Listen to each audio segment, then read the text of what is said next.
যখন আপনি মারা যাবেন, দুনিয়া থেকে বিদায় নেবেন, মানুষজন কেউ বলবে না আজকে বৃষ্টির দিন দাফন করিস না, কেউ বলবে না যে তারা 2টা দিন রাখ, কেউ বলবে না।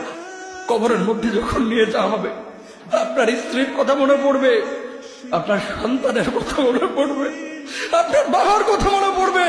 সবচাইতে বেশি কষ্ট আপনাকে যে জিনিসটা দেবে, কি নিয়ে কবরে ঢুকলাম, কেন সুদ খাইছিলাম, কেন ঘুষ খাইছিলাম, কেন কবরের জিন্দেগির জন্য প্রিপারেশন নেই নাই। দুনিয়ার জিন্দেগিতে একটা মামলায় ফেসে গেলে সুপ্রিম কোর্টে যাওয়া যায়, উচ্চ আদালতে যাওয়া যায়। আখিরাতের জিন্দেগিতে কোনো মামলায় ফেসে গেলে পালাবার কোনো আর পথ নাই। চলে যেতে হবে। দালান ঘর, বাড়ি ঘর, টাকা পয়সার জন্য পাগল হয়ে থাকে আমরা, কিন্তু এটা আমার আসল ঘর নয়। যেই গোসলখানাটারে আমি এত সুন্দর করে টাইলস করে ইটালিয়ান ফিটিংস দিয়ে বানালাম, আমার জীবনের শেষ গোসলটা কি ওই গোসলখানায় হবে? কথা বলেন, যেখানে লাশ ধোয়ায় ওইখানে আমার গোসল হবে। এগুলো আমরা ভাবতে চাই না। কবরের জীবনটা আসল জীবন।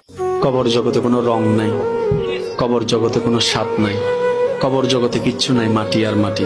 হ্যাঁ, যদি আপনি মালিককে খুশি করে যেতে পারেন, অন্ধকারটাও আলোকিত হয়ে যাবে। কষ্ট করার সময় আপনার কবরের চিন্তা আপনি করেন, আমার কবরের চিন্তা আমি করব। আপনি আমাকে বেশি থেকে বেশি উৎসাহ দিতে পারবেন, ভাইয়া কবরটা সাজাইলা, সারা জীবন শান্তিতে থাকতে পারবে।